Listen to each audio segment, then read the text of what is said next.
Hello, my name is Klaus, and I would like to share with you my experience in using the Aviator Travel Jib by Nice Industries. I've used jibs many times throughout my career, and I love the shots you can get with them. But those shots come at a cost, right? And I'm not just talking financial. Under the ideal circumstance, a jib is still cumbersome to move, and it takes a commitment of time to set it up properly and to a lesser degree, tear it down. For those reasons, jibs just are not practical for a lot of productions. My friend Andy Burns and I were heading overseas to the ancient city of Philippi, Greece for a shoot. I really wanted a jib for this production because I wanted to shoot the ruins with that movement.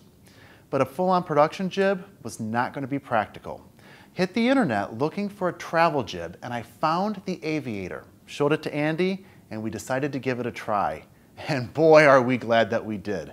We loved the shots that we could get with it, and it was so easy to use on location. Let me show you how it works. This is the Aviator Travel Jib. Well, this is the padded case that it comes in. And this is a tennis racket. As you can see, the Aviator Travel Jib is no longer and no wider than a tennis racket. It is thicker, but not by much. And to set it up, here's all you do. Remove the head from your tripod. Then you're going to connect the jib to the bolt that held the head in place. Once you get the jib securely attached to the tripod, extend the arms and lock them into place. Then you attach your counterweight. At this point, you have a decision to make. You can do what I did and just attach the camera directly to the front end of the jib arm. Or you can attach the tripod head here and add a couple extra axes of motion. Either way, that's about how long it takes to set up the jib. And after I had done it a couple of times, I was literally able to do it in under 3 minutes every time. That's fantastic. One of the days of our shoot, Andy and I needed to climb to the top of a mountain, and we did not want to carry any more weight than we had to. So we made a list of all the gear that we would need, the minimal amount of gear that we would need, and left everything else behind. The jib made the list. The shots we knew we would get out of this piece of equipment made the minimal work of carrying it up a mountain a no-brainer. Let's talk about a couple of weaknesses with this system. And first, ironically, is also one of its strengths. It's the portable sandbag that the jib ships with. The nice part about this is when you have to travel light, you don't need to carry any counterweight. When you get to the top of the mountain, fill the bag with some rocks, shoot for the day, and when you're done, leave them behind and walk away. The problem with this system is as you're arming around, the bag starts to sway. And when that happens, you can find yourself with a vibration in your shot. Or maybe the contents of the bag shift altogether, and in the middle of your movement, there's going to be this jerking motion.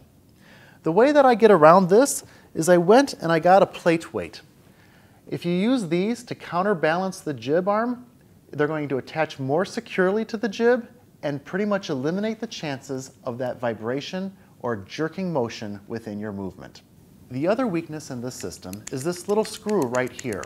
What it does is it locks the arm in place, preventing it from moving up and down. And what's nice about that is with the jib arm locked, you can pan the entire jib over an object you're shooting.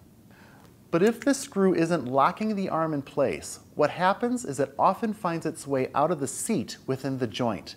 And when that occurs, the jib will find itself in the middle of a movement, and all of a sudden the friction will change dramatically and it will bust your shot. The way I solved this problem, I just removed the screw. If I wasn't locking the arm in place for a shot, I just removed the problem, and therefore it never happened. Just to be clear, I have not extended the arms of this jib as far out as they will reach. I'm limited by the screen space here. The company says it's about a 6-foot range of motion, and that seems right to me. There's one more weakness of this system, and I hesitate to call it a weakness because it's really more of me comparing an apple to an orange.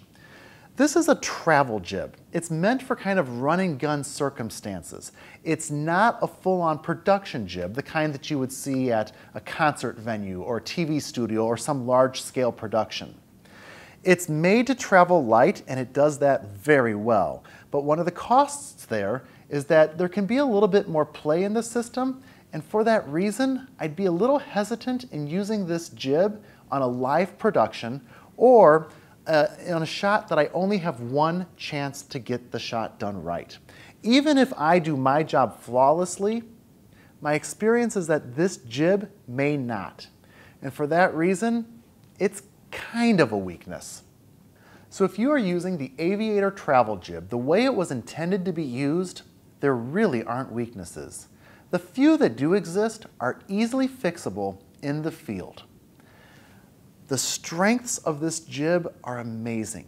So easy to travel with, so easy to set up. It's a run and gun jib. Now I know run and gun is kind of a bad term in our industry. It makes me cringe every time I have to go shoot in that style. But the reality is that it's very rare that we have the time to fuss over the shot that we would like to have. It's rare that we have the time to set up an entire production amount of equipment that we wish we could use. In those times when you have to travel light, when you need to get in and out, this will increase your production value, and overall, I think you're going to be thrilled with it.